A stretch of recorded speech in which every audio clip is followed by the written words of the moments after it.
नमस्कार, महीनम न्यूज़ देख रहे हैं आप। मैं हूं आपके साथ हर्ष शर्मा।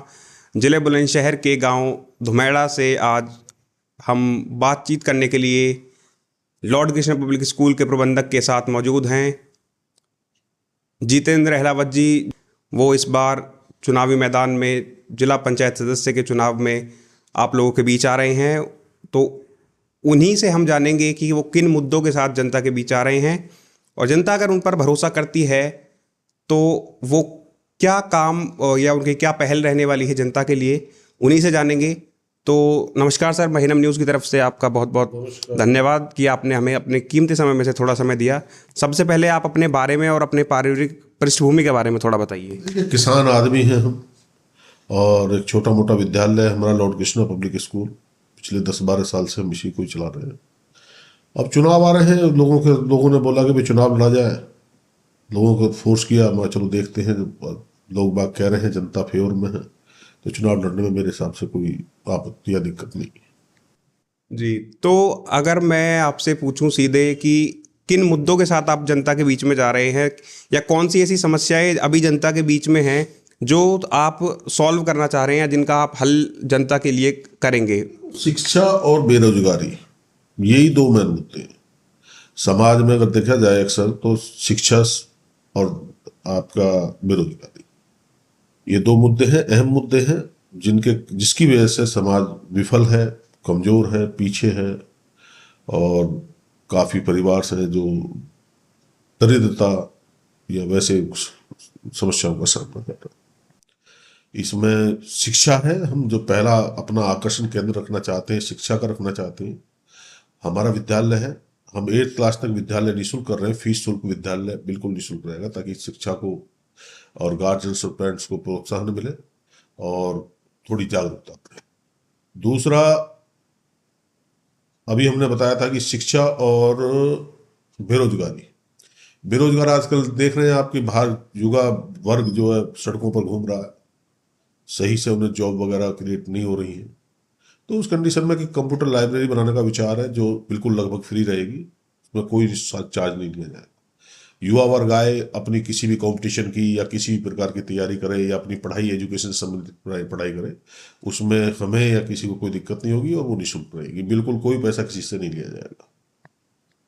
तो शिक्षा के क्षेत्र में आपका पहले भी अनुभव रहा है, तो ये एक बहुत ही अच्छा मुद्दा है जनता के बीच में जाने का, क्योंकि शिक्षा एक ऐसी चीज़ है अगर जो जिस परिवार के साथ या जिस समाज में शिक्षा आती है तो वो समाज पहले से उन्नति की तरफ बढ़ता है और बेहतर बनता है पहले से।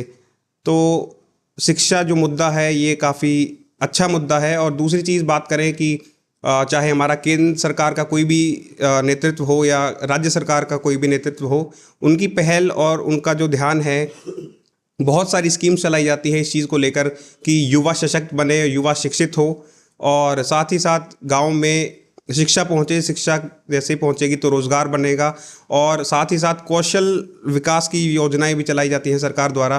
तो अगर युवा कौशल कुछ नई स्किल सीखता है, कोई भी ऐसा कौशल सीखता है जिससे वो रोज़गार ले सके, तो ये बहुत ही बढ़िया पहल है।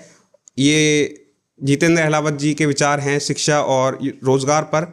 अब हम जानना चाहेंगे कि अभी जो वर्तमान में आप समस्या देख रहे हैं शिक्षा को लेकर, तो शिक्षा के लिए तो आप कर देंगे क्योंकि आपका शिक्षा का अनुभव भी रहा है, लेकिन जो अगर बात करें किसानों की या गरीब परिवारों की, महिलाओं की, तो उनके लिए आप क्या योजना है आपकी? देखिए, जो सरकारी गैर सरकारी योजनाएं भारत सरकार के द्वारा दी जा रही हैं वो लोग लाभान्वित नहीं हो पा रहे हैं। लोग आज की डेट में आप देखते हैं गांव में आधी योजनाएं हैं जो सही स्तर तक नहीं पहुंच पाती है। उसके लिए हमारे जो भी कार्यकर्ता उनको इस चीज़ की जानकारी देंगे और वे घर घर तक इस लाभ को पहुंचाने का प्रयास करेंगे ताकि कोई भी युवा वर्ग या फिर कोई भी गरीब परिवार या किसी प्रकार का कोई व्यक्ति सरकारी योजनाओं का से वंचित ना रहे। ये बहुत ठीक बात है, क्योंकि बहुत सारी योजनाएं चलती हैं कि सरकारें लाती हैं, प्रशासन स्तर तक अवेयरनेस सेशन प्रशासन को करने चाहिए, लेकिन प्रशासन नहीं कर पाता है। इसमें बहुत बड़ी विफलता दिखती है।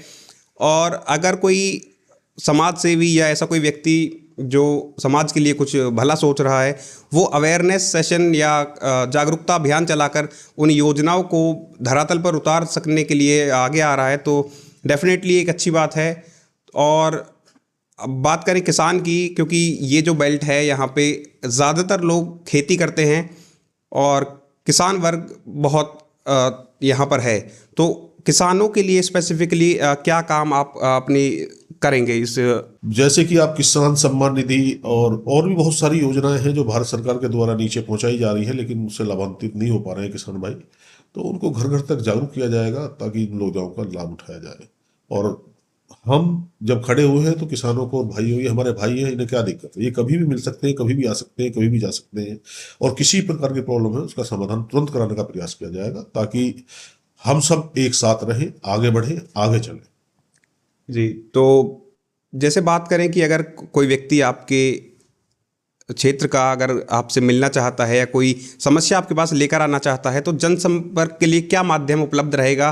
क्या ऐसा तो नहीं है कि आप चुनाव जीतते हैं उसके बाद में फिर कोई व्यक्ति आपसे मिलने की कोशिश करता है, आप मिले ना मिले, तो आपके पास क्या जनसंपर्क माध्यम रहेगा?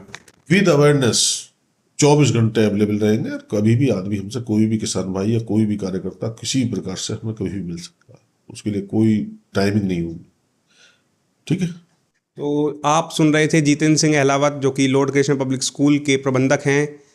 हम चुनावी कवरेज में लगे हुए हैं, आपका साथ मिलता रहेगा। इसके लिए महीनम न्यूज़ पूरी तरीके से प्रयासरत है कि आप लोगों के बीच जितने भी प्रत्याशी मैदान में हैं उनके विचार आप लोगों के बीच में लेकर आएँ, ताकि आप जो कि जनता है वो सही से डिसाइड कर सके, सही से समझ सके कि आपके प्रत्याशी जो आप जिसे आप चुनकर भेजेंगे उसकी सोच, उसके विचार क्या है आपके लिए।